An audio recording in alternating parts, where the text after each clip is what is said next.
The stock market continues its massive drop-off as Joe Biden struggles for an answer. The Biden White House finally condemns protesters trying to intimidate Supreme Court justices. Sort of. And we examine the new documentary about 2020 election fraud, 2,000 Mules. I'm Ben Shapiro. This is The Ben Shapiro Show.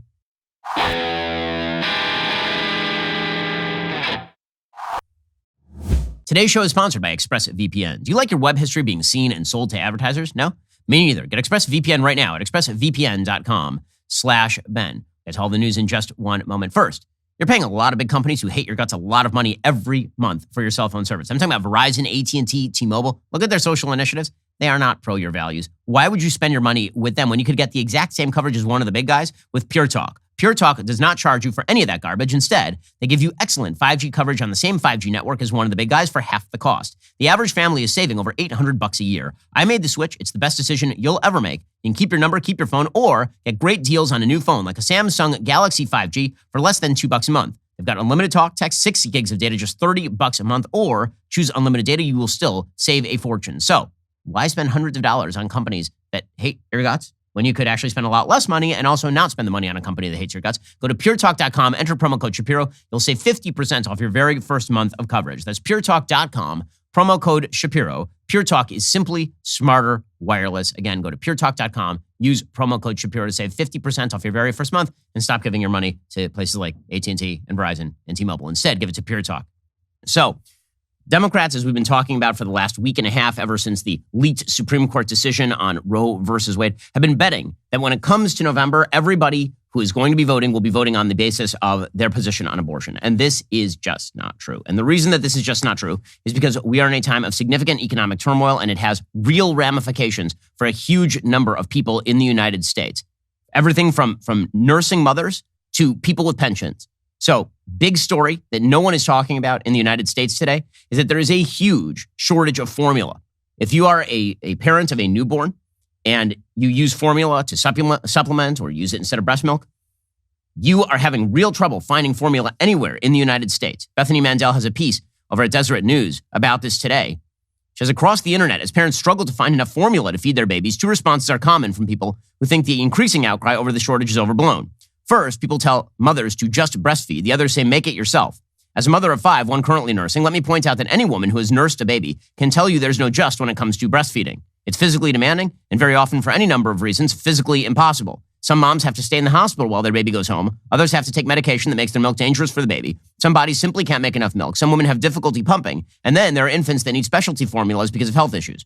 I have 3 kids. All 3 of them had to supplement with formula. As a result, fewer than 35% of American babies are exclusively breastfed at 6 months old. Just 15% of American babies are breastfed at age 1. The others rely on formula as their primary source of nutrition. Some people say you should just make formula at home, but here is the thing. While you could mix evaporated milk, corn syrup, and water, and it might keep infants alive, there are a lot of kids who will fail to thrive. Some kids have special dietary needs. In other words, these formulas are pretty sophisticated. And if they're not formulas on the shelves, babies suffer. So what exactly are parents supposed to do now? Well, the media apparently are not covering this in depth. The White House is talking about how they are trying to activate the FDA on this thing. But the simple fact of the matter is that the federal administration has had pretty much nothing to say. Last month, Senator Jack Reed, Democrat from Rhode Island, wrote a letter to the Biden administration asking the heads of the Department of Agriculture and the FDA a series of questions, including what steps have your agencies taken to minimize the impact of the immediate shortage? When do your agencies expect baby formula inventory to be back to sufficient levels? What measures can be taken in the long term to minimize supply chain disruptions? But there are really no good answers that are forthcoming from the White House. So the inflation and the supply chain shortages that this administration has exacerbated, and all that has a massive impact on really the nation's most vulnerable people, small human babies. Okay, then you have the problems that are accruing in the stock market, largely to pensioners. See, here's the thing. If you're a wealthy person who invests in the stock market and the stock market goes down, you're going to be fine. The reason you're going to be fine is because if you don't have to access the capital today, you just leave the money in the stock market.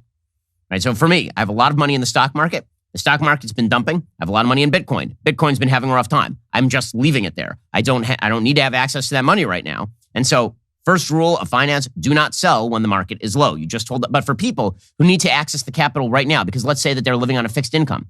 Let's say they're living on a pension and their money is tied up in their 401k. This is a real problem for them. According to the Wall Street Journal, state and local government retirement funds started the year with their worst quarterly returns since the beginning of the pandemic. Things have only gone downhill since. Losses across both stock and bond markets delivered a double blow to the funds that manage more than $4.5 trillion in retirement savings for America's teachers, firefighters, and other public workers. And here we are talking about public sector retirement funds. Okay, all of those funds create massive deficits for the states in which they are located, largely because when these funds are created, there is an estimate that is made as to how the funds are going to accrue over time. So, for example, they will say, there's going to be a 5% return on interest. There's going to be a 6% return on investment, right? That they'll use these stats, and usually they're very inflated. And they inflate the stats so as to pretend that they're not creating massive unfunded liabilities for states like California or Illinois. Well, when it turns out that the stock market radically underperforms, as it has been doing for about the past year here, when that happens, it turns out that the deficits in these states get significantly worse. Retirement plans returned a median minus 4% in the first quarter, according to data from the Wilshire Trust Universe Comparison Service expected to be released on Tuesday. Recent losses have further eroded holdings. The simultaneous declines in stocks and bonds are inflicting pain on household and institutional investors alike in 2022. The S&P 500 has returned minus 13.5% year-to-date through Friday. The Bloomberg U.S. Aggregate Bond Index, largely U.S. Treasuries, highly rated corporate bonds, mortgage-backed securities, returned minus 10.5%. What's happening right now is that investors are basically just taking their money and they're sitting on it. They're not investing new money. They're not putting money into stocks. They're not putting money into bonds. They're actually sitting on cash because as the interest rates go up, the dollar is worth more, which is also why you're seeing a concomitant decline in the value of Bitcoin. Bitcoin tends to fluctuate inversely with the value of the US dollar. When people think that the dollar is getting inflated, people buy Bitcoin. When people think that the dollar is deflating, people sell Bitcoin and they get into dollars. More on the cost of Joe Biden's inflation to pension funds in just 1 second. First, the value of the minivan, pickup sedan, whatever you drive, probably appreciated significantly last year. Like your beat up old Volvo, it's worth a lot more money, which means you need to take care of your automotive investment. Keep more of your money by buying the auto parts you need to maintain and repair your vehicle at rockauto.com. Rockauto.com only sells auto parts and related tools. They've been doing it for over 20 years. They've got a unique, intuitive catalog that includes photos, specs, installation tips. They make it easy to choose the correct parts for your specific vehicle. Not only do they have the auto parts you need, they'll give you a selection of trusted name brands to choose from. You can pick brakes that match how you use your vehicle, whether that's for towing, racing, or just commuting to work. You can get suspension, exhaust, air conditioning, and other kits that provide all the parts you need for a successful repair. RockAuto.com has lots of parts you might expect would be only available at car dealerships if they're available at all. Parts like the fan inside your seat that cools your butt. RockAuto.com prices, they are always reliably low. That means they don't change prices based on what the market will bear like airlines do. So head on over to RockAuto.com. Use the interwebs for all of your car problems. Go to RockAuto.com for your auto parts. Rate Shapiro in their How Did You Hear About Us box so they know that I sent you. Again, that's RockAuto.com. Go check them out today. Pension funds maintain huge portfolios of stocks, bonds, and other assets, wielding significant power on Wall Street, according to the Wall Street Journal, where their purchases and sales can shift prices and investment managers vie for their businesses. Their losses can raise costs for governments and workers, squeeze municipal budgets, drive up taxes. So this is having a pretty significant impact. The Fed, for its part, is saying that we are on the verge possibly of a recession. They say elevated and persistent inflation coupled with a sharp rise in interest rates are among the greatest near-term risks to the U.S. economic system, according to the Federal Reserve. They also warned that Russia's invasion of Ukraine could affect financial stability. The central bank said, quote, further adverse surprises in inflation and interest rates, particularly if accompanied by a decline in economic activity, could negatively affect the financial system. A combination of higher inflation and rising interest rates could weaken the balance sheets of households and businesses, leading to an increase in delinquencies, bankruptcies, and other forms of financial distress, which sounds a lot like a bubble bursting. Households could be affected by job losses, higher interest payments, reduction in house prices caused by higher mortgage rates, and decreased housing demand, which looks like the real estate problems of 2007, 2008. Now, I don't think it's going to be as severe as 2007, 2008, because I don't think that the sort of long-term inflationary prospects from the Fed are quite as great. I mean, the economy was running really, really strong until just before COVID, and now we have an artificial bout of inflation combined with an artificial supply chain shortage. Okay, but all of those things said, the prospect that the increase in interest rates that the Fed is going to have to pursue to tamp inflation down, that is going to tip the economy over into recession, pretty high probability at this point. As the Wall Street Journal points out, business credit quality could be eroded by a steep rise in rates that would increase business borrowing costs, which in turn could have negative consequences on employment and business investment. Because if it is now more expensive to borrow money, you're not going to borrow to fund speculative projects. And you're not going to borrow to invest. You can't arbitrage the difference between the interest rates and what you would expect to receive from the market. And so people just stop borrowing. So the Fed says that the vulnerabilities from businesses and household debt are still moderate. However, they warned that a prolonged conflict in Russia could have adverse consequences to U.S. financial markets. Stocks overall have slid to their lowest in 2022 as the rout continued yesterday. Technology and energy shares led the declines as the Nasdaq fell more than 4%. The Wall Street Journal points out markets have been shaken this year by a flood of investor worries. Inflation is running its fastest pace in a decade. Economic growth is slowing. Federal Reserve is kicking off what analysts anticipate will be its most aggressive monetary policy tightening campaign since the 1980s. Few believe a recession is imminent. Okay, but few also believed inflation was imminent. The labor market has continued to add jobs at a rapid clip. Wages are climbing. The unemployment rate remains near a 50-year low. But economists say there's a growing probability of a slowdown in the coming year, with those surveyed by the Wall Street Journal estimating a 28% probability of a recession sometime in the next 12 months, up from 18% in January. By the way, if you extended that timeline out for about a year and a half or 2 years, which would take you to just before the presidential election, I promise you those numbers are not going to look like 28%. They'll look closer to 50%. The outlook for the global economy also is looking increasingly murky, according to investors. Supply chains already were snarled heading into this year. And by the way, China is about to head into new lockdowns. According to the Journal, China's trade with the rest of the world withered in April under pressure from COVID-19 lockdowns, sagging demand from overseas, signaling the global economy is losing steam as high inflation eats into consumer spending, which, by the way, is why you are seeing a decline in shares of companies like eBay and Amazon as well. People are just spending less money because, frankly, money is more expensive now. The pullback in exports that have helped power China's growth is compounding worries over a world economy already shaken by war in Europe, rising interest rates in the United States and Europe as well. China's exports rose 3.9% from a year earlier in April.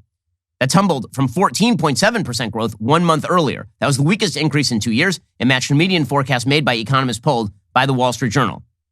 Europe's prospects are gloomier still, with the 19-nation Eurozone at risk of its third recession in 2 years, as household incomes collapse thanks to the rising cost of energy, a consequence of the Russian invasion of Ukraine and Western sanctions in response. A slowdown in China represents another major risk. China accounted for 18% of global GDP in 2021, behind the United States at 24%, but ahead of the EU at 18%. It accounted for 15% of all global goods exports, according to the WTO.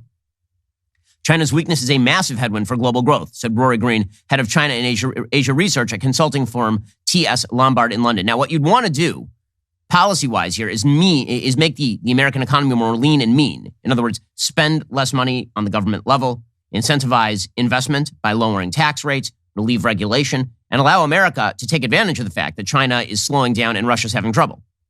Instead, the Biden administration is pursuing global economic policy that is supposed to set things like global corporate tax rates at a minimum of 15%. So instead of us taking advantage of the fact that China is weakening, which would be the move right now, China is indeed a global enemy of the United States. Instead of doing that, we have buckled ourselves more deeply into this car with China heading over this Thelma and Louise cliff here. It's very, very bad policy. It's very stupid policy. And it's having an impact, again, across the spectrum. Alrighty, coming up, it's not just that the stock market is taking it on the chin, so is Bitcoin. We'll get to that in just one moment. First, the best gift you can get for your parents ever. I'm talking about Legacy Box. You need to do this. So I've done this for my parents at least twice. Went in their garage, they had a bunch of old photos, old film reels, a bunch of VHS tapes from my childhood, and all that stuff is just moldering out there, doing nothing. And eventually, it's just going to fall apart and you're never going to see it again. Why not get all of that digitized and kept for the future with Legacy Box? Legacy Box has been trusted by over 1 million families to convert their meaningful recorded moments. What was your favorite childhood memory caught on film or videotape? Do you have an easy way to watch it? Well, you don't have a VCR anymore. Get that digitized, and then you can get copies of it, send it to your family, the whole deal. Legacy Box can digitize 19 different types of media, from VHS tapes to Super 8 film, to preserve all of your treasured moments. Each item is hand digitized by a team of over 200 trained technicians right here in the United States. And every kit includes everything you need to safely pack and send your recorded moments, including safety stickers for every item. Again, I trust them with my family's memories. It's a pretty high recommendation. You should do the same. Get started future-proofing your memories today so you can gather the family and begin that trip down memory lane. Go to legacybox.com/Shapiro. Get an incredible 40% off your very first order. Buy today. Take advantage of that exclusive offer and send in when you are ready. Go to legacybox.com/Shapiro. Save 40% while supplies last. Bitcoin is taking it on the chin. Bitcoin's price is now down 54% from its high. Now, as I've said, I'm a fan of cryptocurrency. I own some Bitcoin. I own some Ethereum. I own it as a long-term investment. I had no intention of selling it in the short term because, again, the whole point of Bitcoin is that it is a digital limited resource they are not generating more of. So it's sort of like digital real estate. So if you hold on to it long enough, then the price will go back up. However, the cryptocurrency market is sliding and people are trying to access that capital by selling off. Bitcoin fell to 31,000 on Monday evening, a 10% drop from Sunday at 5 p.m. Eastern time, according to prices from CoinDesk. Bitcoin's price has fallen 54% from its record high of 67,000 in November, 67,800 actually in November. And that, of course, was due to the inflationary worries. It's now on track for the worst 5-day stretch since the 5 days ending March 16th, 2020, when it fell almost 38%, as you will recall. That was the very beginning of the pandemic. Ethereum also fell to $2,286, almost 10% below the price on Sunday evening. So digital assets, again, people are looking for more solid assets. They are simply stocking dollars up at this point. And this is what financial advisors are telling people to do. I mean, according to the Wall Street Journal, doing nothing right now is easier said than done, but that's what you should be doing. The best strategy in moments of volatility is one, financial advisors say, that is one of the least satisfying. Don't do anything. When losses mount, it's human nature to want to do something, behavioral economics has shown. But when does it pay to act? When should traditional portfolios be scrapped? Advisors say whether you do nothing or do something may depend primarily if you are closer in age to King Lear or Cordelia. In other words, for younger investors, if you don't have to access the capital, don't access the capital. Just leave it there. This is correct. I've told people for a long time, buy assets, leave your assets there if you are younger. You should be risk-seeking when you are young. That is the time to do it. But here's the bottom line for Joe Biden. None of this is good news. All this is really, really bad news. And no one believes Joe Biden when he says that his top priority is fighting inflation. Because until 5 seconds ago, he was denying that inflation was even a pressing problem. And then he was blaming it on Vladimir Putin and supply chain crises. So nobody believes that this president can fix any of this or has any intention of fixing any of this. Again, one of the things that you watch in the investment market is that when the market goes down, rich people get a lot richer because they buy up all the assets. Like if you had taken my advice back in March 2020, you would have done great. When the market tumbled in March 2020, I told my investment advisors to double whatever I was investing in the stock market because when the market goes down, that's when you buy. I told everybody, you can go back and listen to the podcast. I told everybody when the market dumped at the beginning of COVID, if you could afford it, now is the time to buy more into the market because eventually it would be worth more. And certainly don't sell. Okay, so that is the strategy that you should be taking. But the simple fact of the matter is that when it comes to the U.S. government, they are not taking advantage of the fact that some of our global opponents are on the ropes. Instead, as I say, they're tying themselves more closely to these failing economies, like the economies of Europe and of China, which is really foolish strategy. So nobody believes Joe Biden when he says that he's going to solve inflation. My top priority is fighting inflation and lowering prices for families and things they need.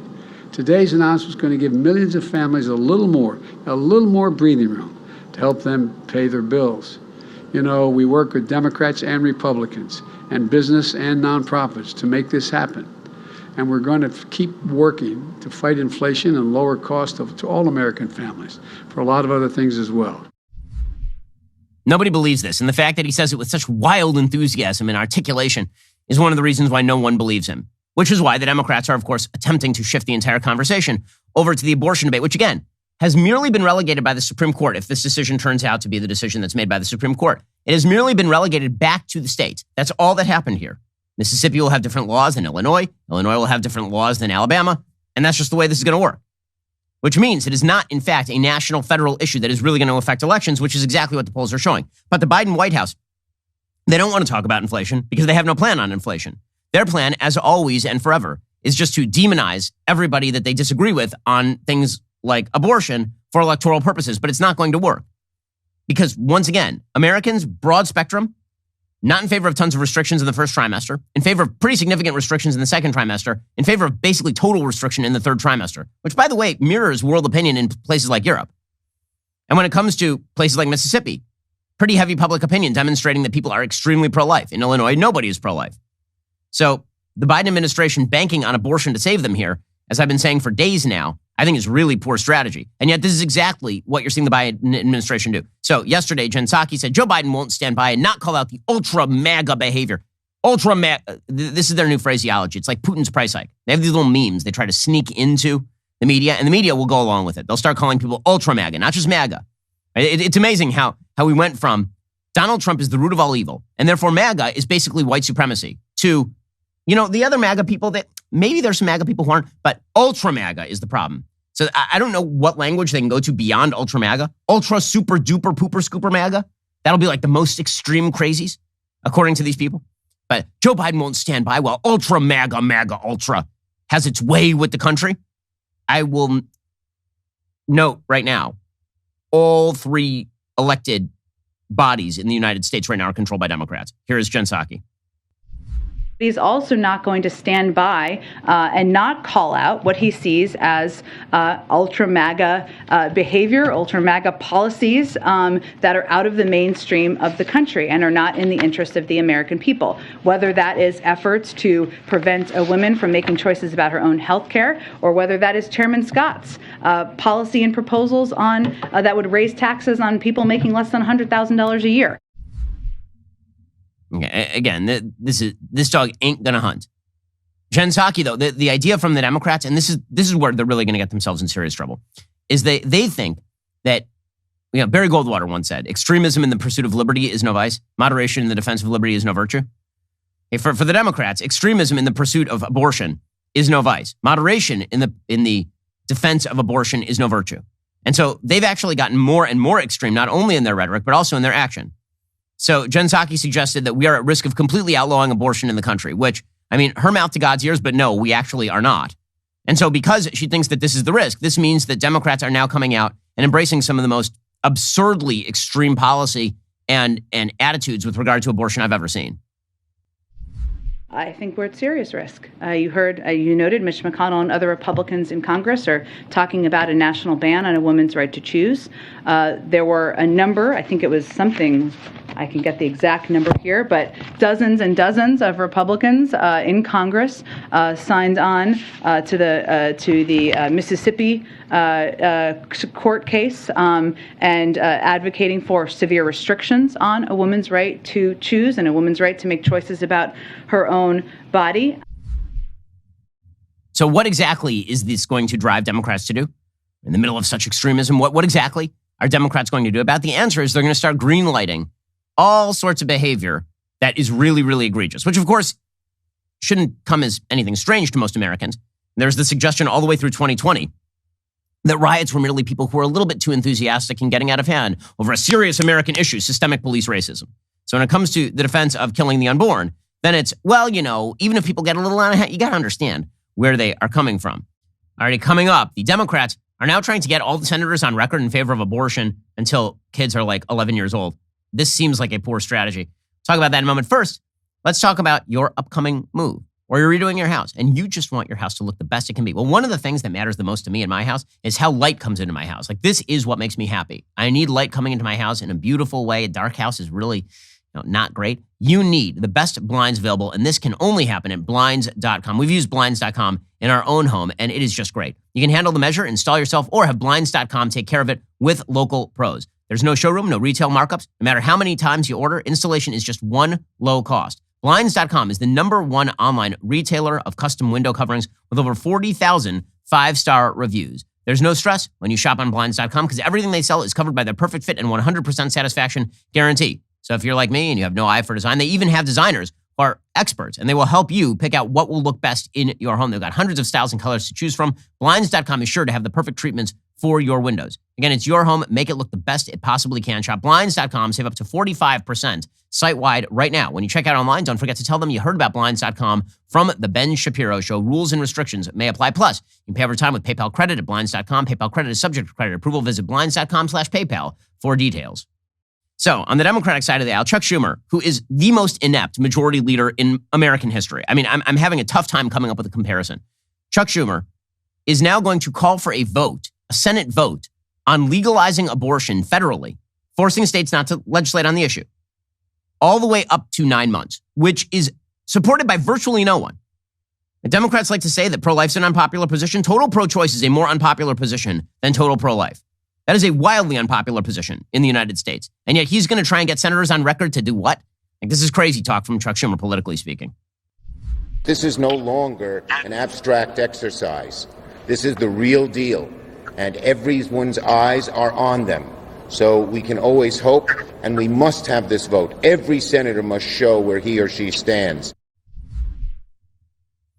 Okay, so that's a strategy. But it's not the real strategy. The real strategy is they're going to shout at the justices, try to intimidate the justices. So Chicago Mayor Lori Lightfoot, who has presided over mass violence in her own city, she is in one of the, there's sort of a running gun battle over who was the worst mayor in America over the course of the past several years. Right? You had de Blasio in New York fighting with Lori Lightfoot over here, and the mayor of Portland, Ted Wheeler. Eric Garcetti signed in from time to time, but Lori Lightfoot, I think, was the leader in the clubhouse in terms of just being the worst mayor in America. So here is Mayor Lori Lightfoot doubling down. She tweeted out that this was a call to arms. A call to arms. Now, I'm old enough to remember when language like this was considered violent by the media, that if you're a Republican who said, say, leading up to the 2020 election, this is a call to arms to defend our elections, this meant that you were an extremist who was going to pursue violence. Here is Lori Lightfoot using the phrase call to arms and everybody going like, oh, it's all right. She's just Lori. We can't just be angry. We've got to be intentional. We've got to be dedicated. And that's why I'm calling upon fellow elected officials across the country, and particularly my fellow mayors, to join me in making the pledge that we made today, which is a Justice for All pledge. And fundamentally, it reaffirms Chicago as a welcoming city, a city that doesn't discriminate, and a city that's going to stand with women. That is her defending a tweet in which she suggested that there needed to be a call to arms for LGBTQIA plus minus divided by a sign, percentage sign, tilde. Right? That's what she was going to be all about, this call to arms. And you're seeing in the media people doing the same sort of thing. So, for example, CNN's Laura Jarrett, she actually defended protests outside justices' homes. By the way, Justice Alito has now been moved to an undisclosed location, as he should be. Now, all of the justices at this point should be in undisclosed locations, thanks to the uptick in violent threats and intimidation efforts that are being made by the mainstream left at this point. Here is Laura Jarrett on CNN. The justices have security. So far, all of the protests have seemed overwhelmingly nonviolent.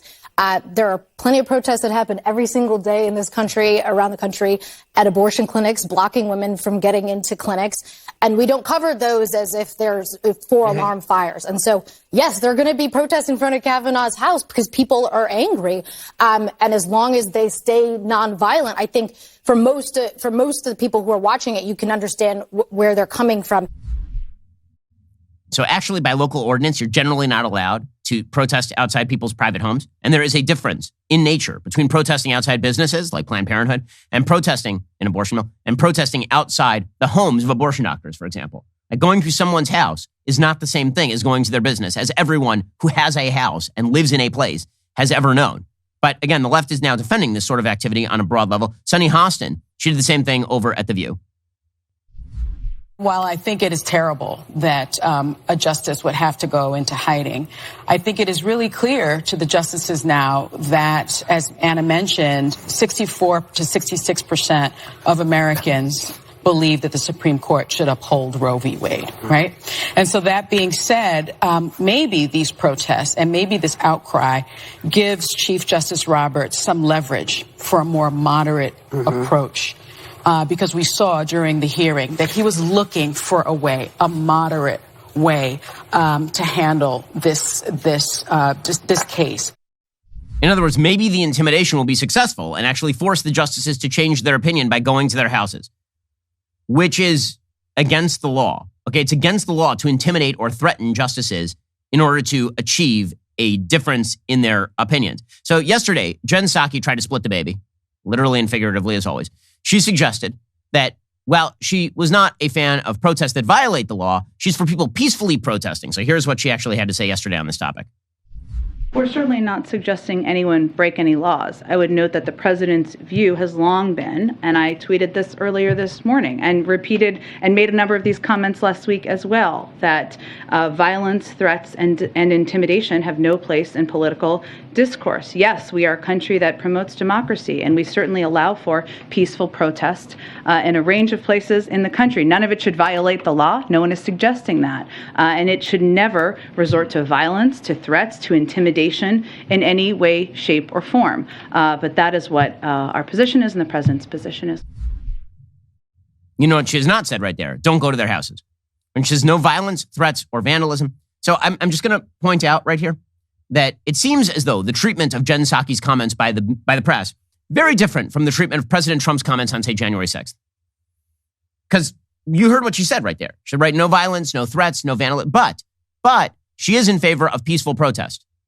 You will recall that what President Trump actually said on January 6th, which led to the idea that he was guilty of incitement, according to the media, was, direct quote, "Everyone here will soon be marching over to the Capitol building to peacefully and patriotically make your voices heard." And everybody sort of ignored that line because they wanted to claim that he was actively encouraging violence. So here is the deal. If one of those things is actively encouraging violence, then the other thing is also actively encouraging violence. And if one of those things is not, then the other thing is not. But the reality is you don't actually have to engage in violence, threat, or intimidation to be violating the law. So the Washington Post tried to spin what Psaki was saying into a condemnation of people protesting at houses because the editors of the Washington Post at least still have enough common sense to realize this is a losing issue for them, that the image of people trying to intimidate justices at their homes is an ugly one. So they say, quote, White House Press Secretary Jen Psaki said Monday on Twitter that President Biden abhors violence, threats, or vandalism, and that judges must be able to do their jobs without concern for their personal safety. This was a welcome clarification of the non-committal statement Psaki made on Friday. Well, I mean, it's still kind of non-committal, to be fair. Right? And then they point out, a Montgomery County ordinance permits protest marches in residential areas, but bars stationary gatherings, arguably such as those in front of Roberts and Kavanaugh residence. A federal law prohibits pickets or parades at any judge's residence with the intent of influencing a jurist in the discharge of a duty. These are limited and justifiable restraints on where and how people exercise the right to assembly. So it seems like the Washington Post is starting to walk this thing back. But the fact that they have to is pretty telling. And you're starting to see this sort of on all sides, is that the left, in their pursuit of their pro-abortion fanaticism, they're starting to realize that some of the methods that they've taken look ugly to people, and people don't like them. And so you're starting to see them do things like, for example, try to claim that the leak of the Supreme Court majority opinion here was actually the fault of the right, which is hilarious. Okay, I cannot imagine a justification by which a conservative inside the court leaked the decision early in order to get people to protest Justice Alito so that he would run away from his house. Like, you're going to have to explain the logic of this one to me. But this has become one of the talking points in the media left, is that we don't know who did the leak. We don't know who did the leak. Well, I mean, I can kind of tell who did the leak by your reaction to who did the leak. If this had been a leak of Obergefell, for example, early, the leaker would have been castigated. It would have been a violation of all norms. It would have been the worst thing that ever happened. We would know his name. He would be prosecuted. He'd certainly be thrown off the court. Right now, however, you've got members of the left who are half the left is celebrating and half the left realizes it's a bad look, and so they're trying to blame conservatives for it. So, for example, you have CNN's legal expert saying, there's no way a liberal law clerk would have leaked this thing. No way. Well, I mean, I can imagine. Yeah, I mean, that is the most probable solution, yes, is that a liberal law clerk leaked this thing. The three remaining liberals on the court, Justices Stephen Breyer, Sonia Sotomayor, and Elena Kagan, first of all, from what I know of them, they would never have been party to anything like this, and I doubt that their clerks would have been. I doubt their clerks would have been. Based on what? Based on what? And you have liberal law professors at places like Georgetown openly calling for intimidation of Supreme Court justices. But you doubt that liberal law clerks would do this? Why? Based on what? You have Supreme Court NPR reporter Nina Totenberg saying the same thing, saying, oh yeah, it was probably somebody conservative who leaked this. Sure. It can only, in all likelihood, have come from a justice. That I think is less likely. Perhaps one of the clerks, and the leading theory is a conservative clerk who was afraid that one of the conservatives might be persuaded by Chief Justice Roberts to join a much more moderate opinion. And then there's another theory that it was an outraged liberal clerk. Oh, there's another theory. But the leading theory, according to Nina Totenberg, is that it was conservative. Okay, but here's the thing. We know that it was most likely somebody who's on the left. Why? Because of the widespread celebration of the leak on the left and the widespread consternation on the right. I mean, I literally had an MSNBC guest named Lori Kilmartin yesterday saying that she wants to have sex with the clerk who leaked this thing and then abort the baby, which just demonstrates full scale how delightful the left is on this issue. I would like to find out who the leaker is so I could make sweet love to that person, because that person is a hero to me. Okay? And if the leaker, a lot of people are saying it could be a conservative. If the leaker is a Republican, and if I get pregnant during our lovemaking, I will joyfully abort our fetus and let them know.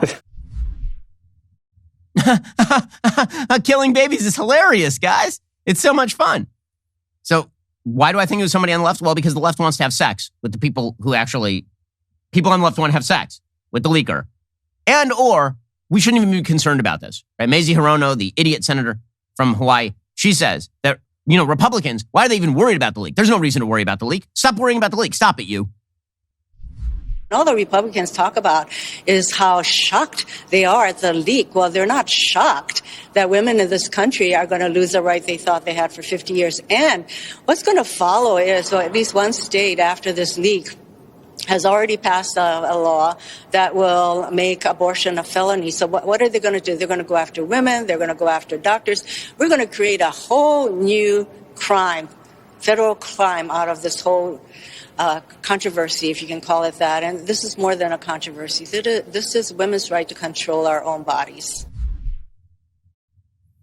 Okay, so yes, probably the leak was from the right. Alrighty, coming up, you can't trust our media, obviously, because everything is filtered through their prism. Great example of that. Only a few years late, now the media is figuring out who was behind the Steele dossier, and it is unbelievable this thing was ever taken seriously. First, poor sleep. It is the worst. It can cause weight gain, mood issues, poor mental health, lower productivity. If you are not getting the sleep you need, it just wrecks your life. It really does. Some reports say sleeping less than 6 to 7 hours per night is linked to reduced white blood cell count. White blood cells are what protects your body against illness and disease, fighting viruses, bacteria, and more. Actually having a consistent nighttime routine is really important. A better tomorrow starts tonight, which is why you need Beam Dream. Beam is one of the world's most innovative functional wellness brands with unique products for everything from sleep to focus. Today, my listeners get a special discount available for Beam's sleep product, Dream Powder. It's their best-selling hot cocoa. It contains premium ingredients, triple lab tested, and you will wake up feeling so much better. You'll wake up feeling refreshed and awesome. 98% of people surveyed fell asleep faster when taking Beam Dream. 99% of people experienced better sleep quality. And by the way, my producer, Bradford, he's a wreck because he's got a new baby. He is relying on Beam Dream to basically get him through the day. He says he is sleeping so much better taking Beam Dream at night. He says his sleep quality is way up. If you don't love it, you can get your money back guaranteed as well. So for a limited time, get up to 35% off when you go to shopbeam.com/Ben. Use code Ben at checkout. That is shopbeam.com/Ben. Use code Ben for up to 35% off and make your night's sleep that much better. Alrighty, folks, if you haven't checked out season 2 of my show Debunked, you need to do so. Why? Well, because every day you have friends are confronting you with leftist idiocy. You deserve to know how to answer those arguments, right? This is one of the things we do on the show. We give you the ammo, but Debunked is all about that.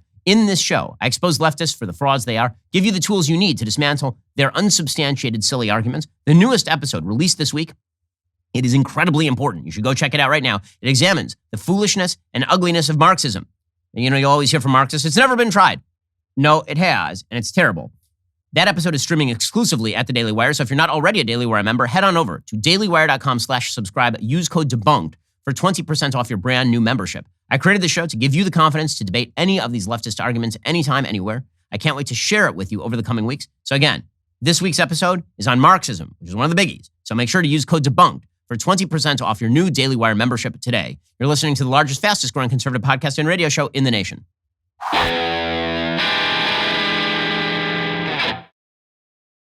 So meanwhile, the Wall Street Journal has a really, really deep dive today on the Steele dossier. The reason that I bring up the Steele dossier is because, again, it is important to recognize that pretty much every story we see is only through the prism of how the media like to cover the story. And it remains a stunning fact that the media are extremely left, that they cover for left-wing agendas until approximately 2 years after that left-wing agenda gets completely blown up. This is why on abortion, for example, you literally had a CBS reporter whose job it was to cover abortion who now works as the comms person for a pro-abortion organization. Her name is Kate Smith, and she explained on CNN why that was totally okay. Because, the news organizations, they're so objective.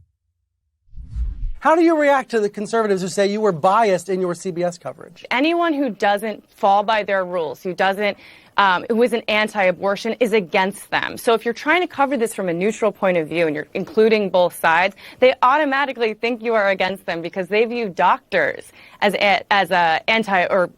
for abortion, and they view them as biased, even though these are doctors we're talking about. So I really reject all of that criticism. Again, I think these people just don't understand how newsrooms actually work. They don't have that kind of experience. But yeah, completely reject that criticism. Well, I'm glad that she rejects the criticism. Also, the criticism happens to be well taken and well spoken. I mean, she literally reported as an objective reporter on abortion, but she says that her pro-abortion bosses were vetting her to make sure that she wasn't pro-abortion. I believe it. Yeah, the reason, again, that I bring that up is because The Wall Street Journal has a long piece today about the Steele dossier. The Steele dossier was reported credibly by mainstream reporters for several years. It was the basis for the Carter Page FISA warrant. It was also the basis for a huge amount of media speculation about how Donald Trump was actually a cat's paw of the Russians leading up to the 2020 election. And now the Wall Street Journal basically points out that everybody knew this thing was crap from the very beginning, and it got circulated among a group of friends and then blown up inside the government by a group of people who are like-minded. Here's what the Wall Street Journal writes. Hours after the publication in early 2017 of a dossier claiming President-elect Donald Trump conspired with Russia to steer the U.S. election, a public relations executive in Washington tapped out an email to a client whose company was cited in the document, cast as a villain. I'm hoping this is exposed as fake news, Charles Dolan wrote. I will check with some folks in the intel world to see if they know who produced this. The dossier, published by BuzzFeed News, used code names to conceal its sources. Some were close to Kremlin corridors of power, it said. The dossier proceeded to rivet the U.S. political class, win credibility within the FBI, cast a shadow over the first 2 years of the Trump presidency, and cost millions of dollars for investigations and lawsuits, only to eventually be mostly discredited. One reason was where much of the dossier's information came from. Anything but Kremlin insiders. Instead, a Wall Street Journal review found many of the dossier's key details originated with a few people gossiping after they'd been brought together over a minor corporate publicity contract. The dossier's author, former British spy Christopher Steele, relied mainly on a Washington researcher to gather information. According to FBI notes of an interview with that researcher, Igor Danchenko, he said he wasn't comfortable with the assignment, and some of his sources were old friends, one a former schoolmate, whose information Steele then exaggerated. It wasn't until last November prosecutors identified a man they pinpoint as one of Danchenko's most important sources. Based on an indictment of Mr. Danchenko for lying to the FBI, one of his key sources was none other than Mr. Dolan, the PR executive who tried to reassure the client. The indictment says that Danchenko relied on PR Executive 1 for what became a dossier note about upheaval on Trump's campaign staff. The indictment also suggests that Danchenko drew on PR Executive 1, since confirmed to be Dolan, for part of the dossier's most lurid allegations, that Russian agents once secretly videotaped prostitutes cavorting in Trump's Moscow hotel room. Trump denied that ever happened, denied other allegations in the dossier as well. Special counsel Robert Mueller included no evidence of such a hotel episode in his lengthy report on Russian election meddling. Danchenko pled not guilty to lying to the FBI. His attorney didn't respond to questions for comment. Dolan also declined to comment. Steele, who said the dossier was meant as raw intelligence, never intended for public consumption, did not respond to a request for comment.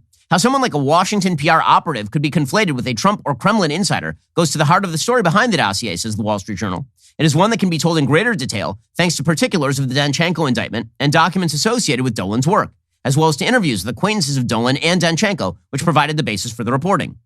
Couched in the language of conspiracy and professional spycraft, the dossier quickly became the lexicon of opposition to Mr. Trump, was devoured by a country hungry for information about a Kremlin effort to influence elections that was real. But the dossier was wrong in nearly all its salient details. The way it was compiled was random, haphazard, and amateurish.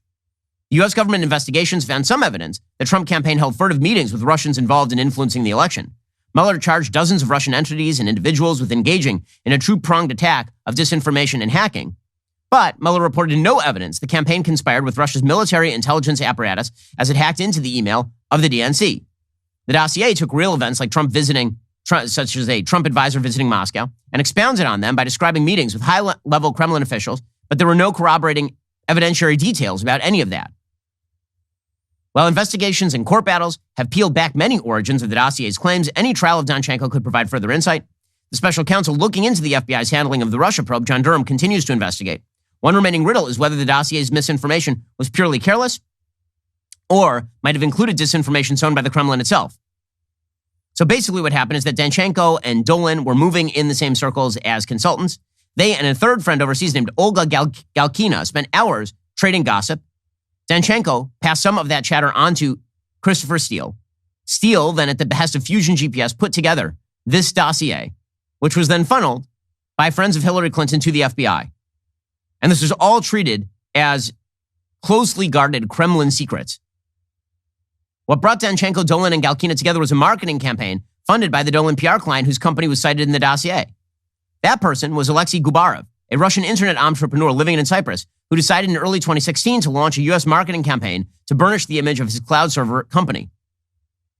Gubarev founded his first company at age 24. A decade later, he founded a new one, servers.com. He helped with leapfrog competitors with a global VPN system. He hired Galkina as his press secretary and then sent her to Washington, where she hooked up with Danchenko, who hooked up with Dolan.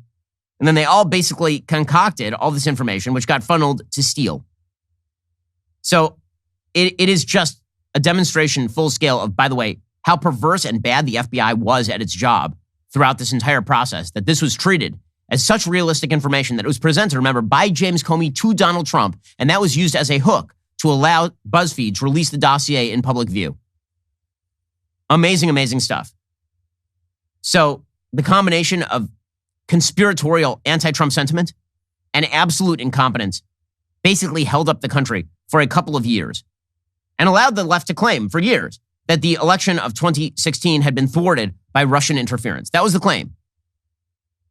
And they still hold to that, by the way. They still hold that Donald Trump was not properly elected in 2016.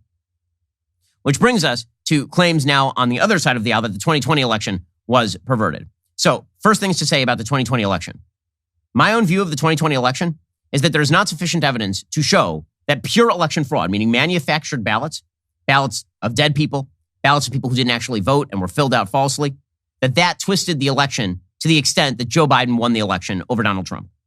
I've said before that I think that the election was rigged in the following ways. One, the media clearly wanted Trump to lose, and so they perverted all the informational dissemination in order to achieve their desired effect, including shutting down the Hunter Biden story 1 month before the election, covering details about COVID that were directly aimed at Trump, covering it as though it was Trump's fault, that COVID was spreading in the United States despite the fact that it was spreading everywhere, completely ignoring Joe Biden entirely for the entirety of the campaign. So the media bias was exorbitant and extraordinary throughout the 2020 campaign and really since 2015. Okay, so that was factor number one. Factor number two was the changing of the election laws in places like Pennsylvania in ways that I think were illegal. I don't think that the Pennsylvania Supreme Court had the power to simply shift how elections worked in the state of Pennsylvania against the Pennsylvania Constitution instead of the legislature, for example, and wildly expand early voting and wildly expand absentee balloting and all the rest. So when you shift the rules and you shift the media coverage, that is enough to, in colloquial speak, rig the election. Now, that is a different claim than the election was rigged through hard voter fraud. So there is and by the way, the proof is in the pudding as far as the expansion of the voter base.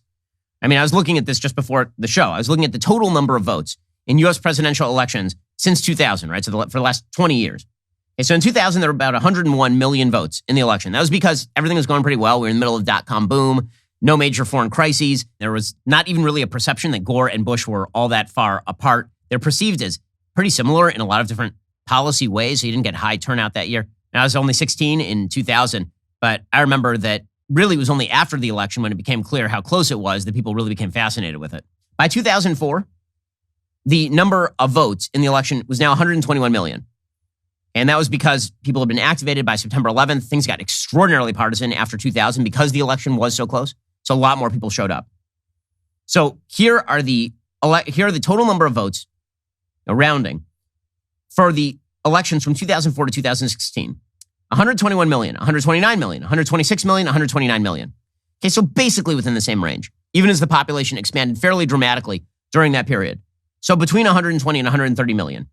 2020, there were 155 million votes cast. 155 million votes cast. That is an increase of 26 million votes over 2016. So that is a massive expansion of the voter base. And the massive expansion of the voter base was largely done through early voting and early balloting, which is unprecedented in size and scope in 2020, thanks to the changes of the rules due to the pandemic. Some of those rules changed in illegal ways that I think did expand the possibilities for voter fraud.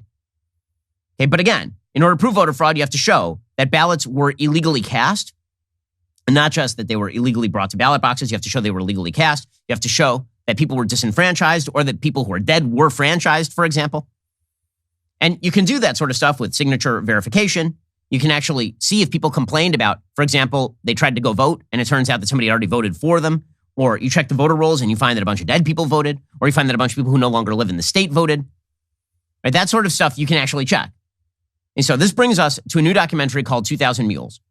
Now, as I've said for a while, I think the most perverse area of American electoral law is ballot harvesting. I think it is horrible. I think it is corrupt. I think that it is rife with the possibility of voter fraud. Basically, what ballot harvesting is people who are servants of a political party or political point of view go to other people's houses and pick up their ballots and then supposedly drop them in drop boxes or take them to a mailbox and drop them in for somebody. And the problem with this is twofold. One, it allows the best funded party machinery to basically just go home to home and then get people who weren't really going to vote to vote and then take their ballots in. So basically, instead of the voting procedure being those who are motivated to vote, go and vote, and then we tally those people, it turns into who has the best active voter mobilization. It's not a voter mobilization. It's an activist mobilization. Go to the door, knock on the door. So if you're a Democrat, you only knock on Democratic doors, and you get a bunch of people who may not have voted or didn't care enough about voting to vote Democrat. And if you're really well funded, you then take all of those ballots and you drop them in a mailbox, right? That's problem number one. So basically voting now becomes in almost entirely the outcome of how many doors are knocked on in order to pick up ballots by the activists. It's not about convincing people. It's not about finding independent people and door knocking them. It's about going to people who are registered as a member of your party, but who didn't care enough to vote, and then going and basically pressuring them a little bit into giving you their ballot. And so that's problem number one, which I think, again, is pretty corrupt. I think I think everybody should have to vote in person unless you have a compelling reason not to vote in person. Right? You're unhealthy, you have a health condition, you're not going to be in the United States during that period. Absent those conditions, you should have to take time off and go to the ballot box and wait in line and go vote. Because a baseline level of motivation, I think, is useful, frankly. Okay, so that's problem number one with ballot harvesting. Problem number two with ballot harvesting is when you have activists for a particular political group, if they get an empty ballot, the possibility of them going and punching a Chad, for example, is higher because they know what their job is. So the possibility of either you go to somebody's house, you knock on the door, and the person's like, who should I vote for? And you're like, you know what, let me just do it for you. Boom, boom, boom, right? And you just vote for them. Or, you know what, vote for who you want, and then give me the ballot, and then you get back in the car, and don't worry, I'll seal the ballot for you once I'm in the car, and then you go back into the car and you start punching out right? So that there are a bunch of problems with ballot harvesting. It is pretty certain that this is the way a bunch of red districts in, for example, Orange County, California, suddenly shifted blue in the year 2018. So, I have a real problem with ballot harvesting. It is legal in certain states. Now, in other states, it is legal for me to take my family's ballots and drop them off at but nobody else. And that happens to be true in a lot of the swing states. So the basic thesis of 2000 Mules, which is this new documentary from Dinesh D'Souza, it is rooted in research that was done by the group run by Catherine Engelbrecht, called True the Vote. And I know Catherine, I know True the Vote. I think they do good work. So basically, they compiled an enormous amount of digital data in the swing states. And what they say that the digital data shows is that there are people who are working with unspecified nonprofits, and that they were going to these nonprofits, picking up ballots, and then going to multiple drop boxes, which have been instituted purely for the purposes of COVID, and dropping off 5-6 votes at a time in these various drop boxes, basically in order to perform ballot harvesting, what they call ballot trafficking, in order to do this in states where it was not legal to do ballot harvesting or ballot trafficking. And that is the basic claim. Now, there are a few claims that are not made in this film. They're kind of implied, but they're not made. And Catherine doesn't make those claims. The people she's working with don't make those claims. One, that the ballots that are actually inserted into the ballot boxes, into the ballot drop boxes, are fraudulent. So there's no actual claim that these are fake ballots, or that somebody who is dead voted, or that this is all people picking up the ballots of demented people with dementia at nursing homes and then filling out the ballots for them. They kind of imply it, but they don't actually make that hard claim, which is a distinction between, again, all the ways which I've discussed about the rigging of election procedures, which I kind of agree with, and the hard election fraud decided this. So what the documentary shows is super troubling and should certainly be investigated. It also does not even really make the allegation that it was pure election fraud, people manufacturing ballots, people faking ballots, people smuggling empty ballots in the dead of night to Fulton County in giant boxes and then running them through the scanning machines like we were hearing about early on after the election. Those allegations are not made in the film. So I want to go through some of these allegations. Then I want to go through some of the left-wing fact checks of the documentary, which I find pretty non-compelling. And then I want to ask a few questions. So the 2000 Mules documentary, which again, I think that if you have interest in this sort of stuff, you definitely should watch it because it'll allow you to kind of examine the claims that I'm going to make about the documentary as to what I think is compelling and what I think is not quite as compelling. So let's start with the first clip about using geolocating. Okay, so the claim here is that they used geolocation data, right? Your cell phone can track you, basically. And you can use geolocation data to see where people went on particular dates. They gathered trillions of pieces of data about where people were from advertisers. And then they were able to basically track people's cell phones. And what they could see is that there were a lot of people who were going, apparently, between unspecified nonprofit groups, presumably the groups that were actually doing the ballot harvesting, and then to multiple drop boxes. Right, going to 20, 30 drop boxes, which is super suspicious. right? It does look like you are now trying to essentially perform ballot trafficking or ballot harvesting. There's no reason. If I'm going to drop off my family's ballots at a drop box, I ain't going to 20 drop boxes. And the idea here is that the reason that they're doing it this way, as opposed to just dropping 200 ballots in a drop box, the reason that they're actually doing this is because they wish to avoid the view of the authorities. And so they are going to these drop boxes and dropping 4 or 5 ballots off at a time.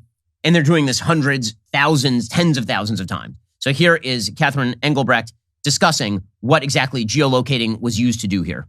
These techniques are used every single day by law enforcement. Across the country, we bought 10 trillion signals.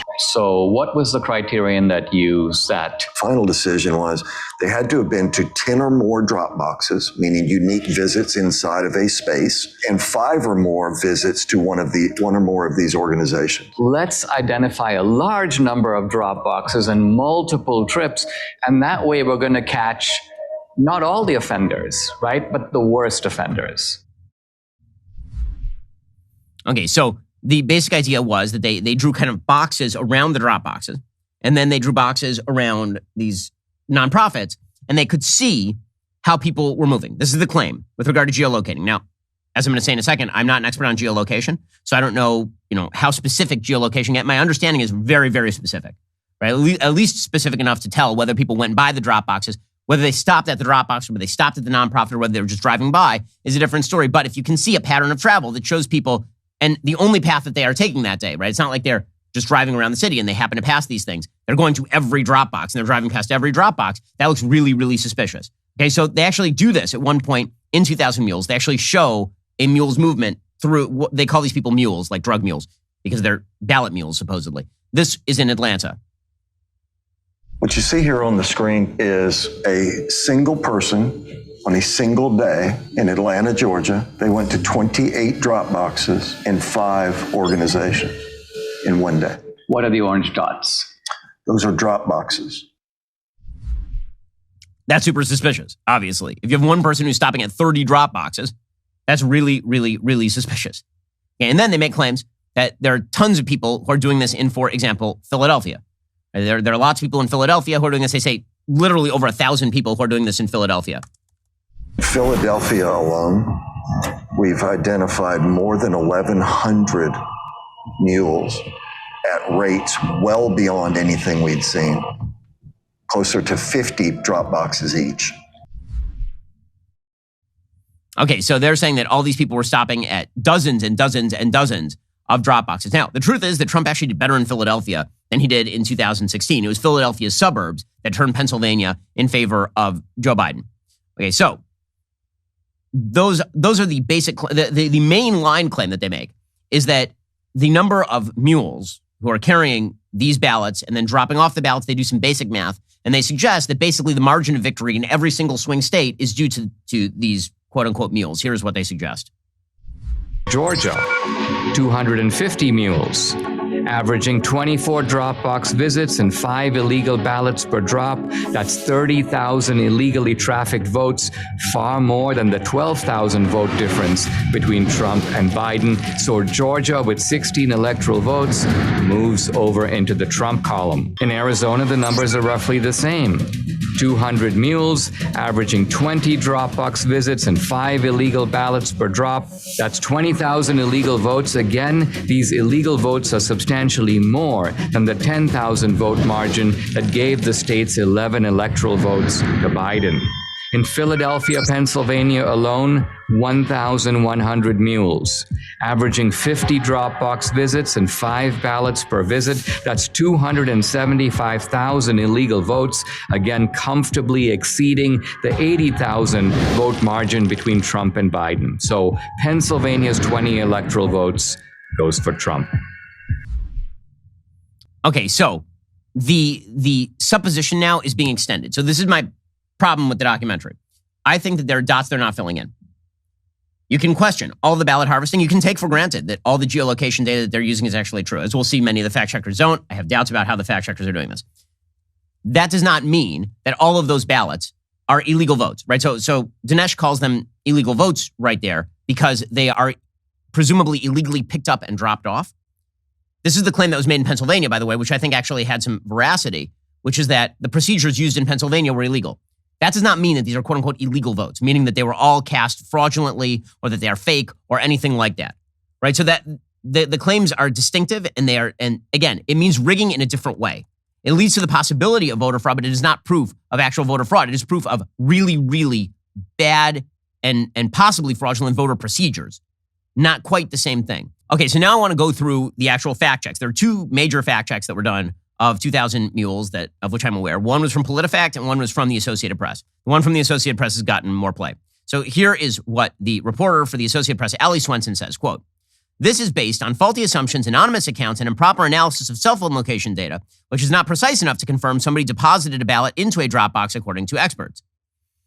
So claim, at least 2,000 Mules were paid to illegally collect ballots and deliver them to drop boxes in key swing states ahead of the 2020 presidential election.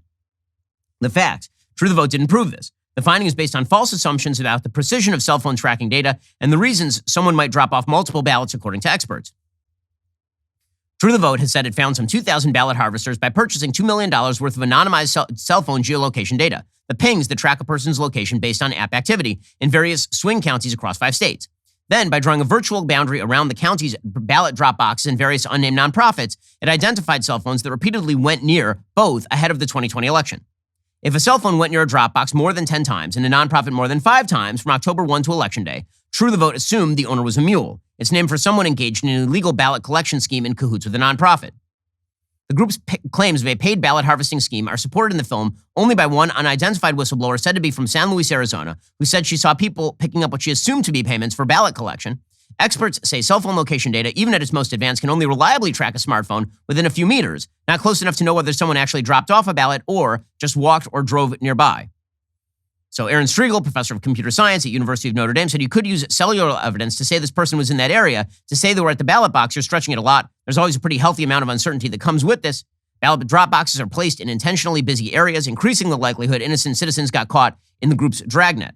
Now, True the Vote, for its part, says that they didn't do this. They say that they filtered out people whose pattern of life before the election season included frequenting nonprofit and drop box locations. So in other words, if it were people who were just consistently driving to work past these places like over and over and over, they didn't count them. So they're saying they only counted people whose pattern of life changed from October 1 to January 1, which is when, or the first week of January, which is when the Georgia election for Senate took place.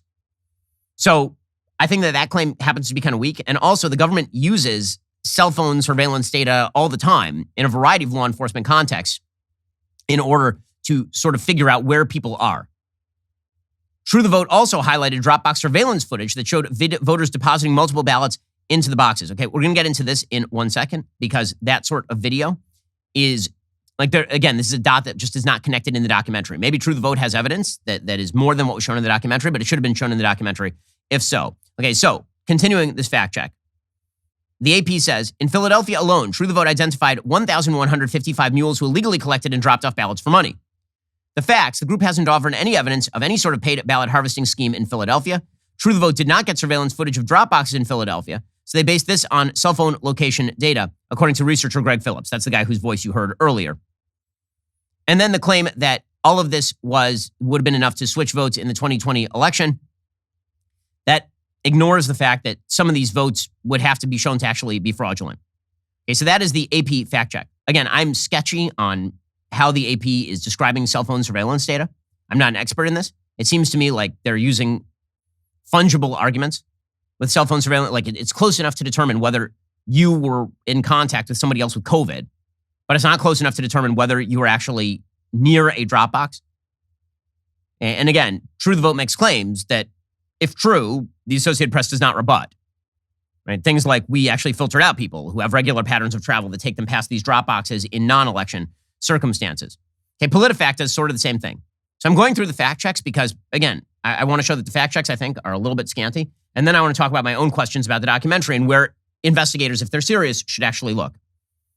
So the Poynter Institute's PolitiFact, a left-wing outlet, right? They basically start by just ripping on Dinesh, which is useless. I mean, how about talk about the actual claims made by the film?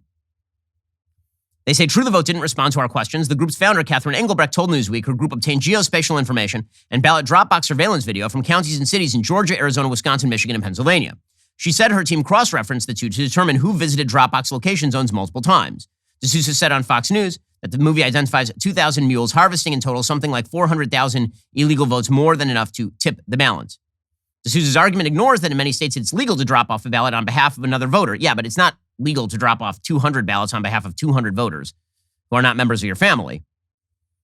In 31 states, someone other than the voter is allowed to return a completed ballot on behalf of another voter, but generally those have to be family members or designated persons. There have been isolated cases of fraud, like a North Carolina Republican in a 2018 congressional race. Says PolitiFact it's possible some people in 2020 collected and returned mail ballots in violation of state laws. D'Souza's portrayal of the practices leading to fraud on the scale of 400,000 illegal votes is not supported by evidence. In fact, True the Vote told Wisconsin lawmakers they aren't alleging the ballots were illegal, but that the process was abused, right? This is what I'm saying, is that the documentary does not make the claim that I think a lot of people are attributing to the documentary. In other words, the process is corrupt and people are violating the law in how they are moving these ballots, but that does not mean that the ballots are being cast by dead people or that they are being punched by somebody in the back room somewhere. Engelbrecht said, there's no way to know who the votes were cast for. What we do know is the claim that 2020 was the most secure election ever is false, which, again, I think is a fair claim by Engelbrecht. The University of Wisconsin-Madison political science, Professor Mayer, he says, it's conspiracists thinking they're interpreting data that confirms their pre-existing conclusions. It's a zombie claim. No matter how many times you kill it, it keeps coming back. Well, that is not a particularly convincing statement by the professor. And then PolitiFact says, well, you know, if such a thing were happening, we probably would know about it by now. Well, that is not exactly edifying. I mean, I'm sorry, but that's not a really great explanation. So your claim is it didn't happen because if it had happened, we would know about it. But if you had made any claim about this for 2 years, you were banned from social media. So yeah, I don't think so. True the Vote and the Georgia Republican Party in 2021 made claims about ballot harvesting in Georgia. The Georgia Bureau of Investigation said there wasn't enough evidence to proceed on that allegation. State officials said cell phone data that allegedly showed 279 cell phones tracked multiple times within 100 feet of an absentee drop box was not evidence of a crime. So basically they're saying we can't substantiate the crime here. Okay, so so apparently True the Vote say that they are going to release more information in the coming weeks. So my first thing that I'm going to say here is I can wait for more information and see what is substantiated. Here are the open questions. Okay, so I think that there are open questions about this. Open question number one, why not just name the nonprofits deploying the so-called mules? Right, that needs to be answered. Right, Dinesh, True the Vote, they need to release the names of the nonprofits that supposedly are making the payments so that there can be a full-scale investigation of these nonprofits. And so we know who we are talking about right here. We need to know the name of the nonprofits. If people are engaging in allegedly criminal behavior by going to more than one of these drop boxes, which presumably would be criminal behavior, we need to know the names of these people. This is one of the big questions about the documentary, is they show video, because there is surveillance video of a lot of these drop boxes in places like Georgia. And they'll show people acting super suspicious, right? Walking up to these drop boxes and wearing gloves and then dropping off the ballots and then taking off the gloves and throwing them in the garbage. Okay, I don't think that's about COVID. Okay, obviously something weird is happening. And then you have pictures, you have video of people taking these ballots, putting them in the drop box, and then taking picture of the drop box that they dropped it in. Now, the innocent answer there, theoretically, is I want to show my family or the authorities that I did vote, and so here is me doing it. Or the non-innocent answer is I need to show the people who are handling me that I actually dropped off the ballots in the way that I say that I did.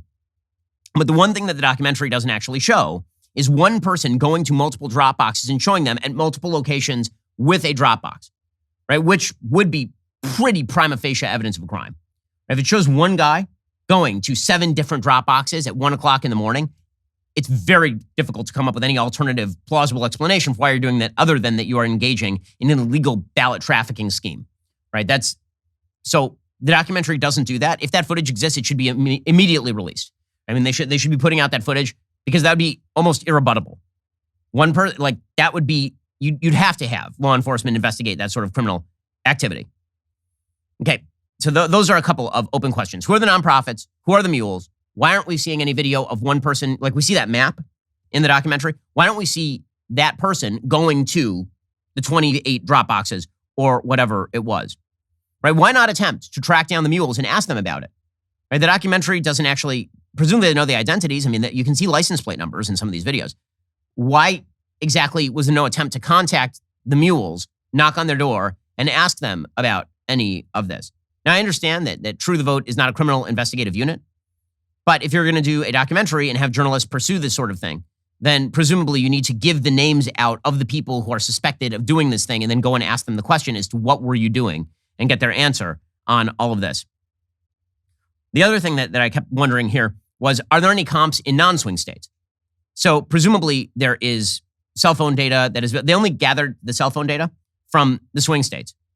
If they'd gathered the cell phone data from, say, a deep red state like Mississippi or Alabama or West Virginia, or a deep blue state, would it show similar patterns of movement between nonprofits and the drop boxes? Because if so, then that would actually demonstrate that maybe the cell phone data isn't that reliable. Meaning that if you're seeing cell phone data that seems to suggest ballot harvesting and ballot mules in Mississippi, then it would be fair to assume that there's not a lot of ballot trafficking going on in Mississippi. It's a heavy red state. There's not even a purpose to ballot trafficking in Mississippi, presumably, or in New York, or in Illinois, in non-swing districts. It only makes sense to have a scheme like this if you're trying to swing a swing state. But do we have any comps? Like, did they gather any data from these swing states? If so, again, I don't know the answer to these questions. I think these are questions that need answers. So if so, like if it turns out that cell phone data seems to show people doing this in like every state, then the conspiracy theory doesn't seem to make a lot of sense. Or at least I don't want to call it conspiracy theory because it doesn't seem like conspiracy theory as much as it does like an attempt to gather data around a story. The story doesn't make a ton of sense if it turns out that all over cell phone data is just showing people moving repeatedly past nonprofits and past drop boxes. Okay, and then the biggest question of all, right, which is why can't they show evidence of any fraudulently cast ballots? The ballots themselves. Right? This is the big question. So it seems to me that what they show here, if you take all of it at face value, and if the research is as good as it seems to be in terms of the cell phone data and all that, why don't they show that any of the ballots are fraudulently cast? Not that they weren't fraudulently carried or illegally moved from location A to location B. I mean, it also occurs to me that if you're going to drop off 200 ballots in the dead of night, I'm not sure why you would go to a ballot drop box as opposed to just going to a mailbox and dropping it off there. But put that aside. Let's say that they are using these drop boxes because they're more secure and they know the votes are going to get counted that way. Fine. Why is there are ways of figuring out whether ballots have been fraudulently cast that are not generalized. So how many dead people voted, for example? And this is always the claim, that there are lots of dead people on the voter rolls, that people can abuse that process. Fine. Or the people have moved and people can abuse that process. Fine. All of that should be easily verifiable. So you should be able to find, forget about how the ballots were moved from point A to point B. You should be able to find, in many, many, many cases, presumably, actual voter fraud, right? Not illegally trafficked ballots, but actual voter fraud. There are no allegations of that in the documentary. So what this leads me to believe is, number one, you need further investigation of this sort of stuff. Number two, we need more evidence of person A is actually at 10 different ballot boxes, not just the cell phone data, video of a bunch of people doing that. Not video of individuals going to a ballot box, dropping off 5 ballots and leaving. That's not enough. Right? It may be suspicious. People may be acting in weird ways, doing this at 3 a.m. That's not, like, if you're in court, a defense lawyer would be able to tear that apart pretty easily. What you need is actual evidence of people going to multiple drop boxes that isn't just the cell phone data moving past the drop boxes. Also, I don't know enough about cell phone data to tell whether there's a major time delay. Is somebody spending 5 minutes at the drop box and then moving on, or is it second by second, the cell phone moves past it? Also, if somebody is carrying 2 cell phones or a pager and a cell phone or a computer and a cell phone, like, where is all this data coming from? All these are open questions which require more explanation. So I guess what I would say is an answer that's going to make nobody happy. I think that the data is really interesting. I think that it's really suspicious, for sure. I don't think that it is dispositive that this alone shifted the election, or that, and when I say this, I mean fraudulent ballots, or that the election was stolen in the sense that actual fraudulent ballots made the difference between victory and loss for Donald Trump in these states. I think that the conclusions of the film are not justified by the premises of the film itself. There are a bunch of dots that need to be connected. Maybe they will be connected, but they haven't been connected in the film. And also, I think that the complete dismissal by the left of the allegations made in the film is unconvincing. So, in other words, more information necessary. And I hope that law enforcement does take a more serious look at the cell phone data and at any tape. That True the Vote says that they're going to unleash more data here. So let's see more data. That is my basic take on 2000 Mules. And I think that, we'll see what more comes out. Alrighty, we'll be back here later today with more content. In the meantime, go check out The Michael Knowles Show. That's available right now. I'm Ben Shapiro. This is The Ben Shapiro Show.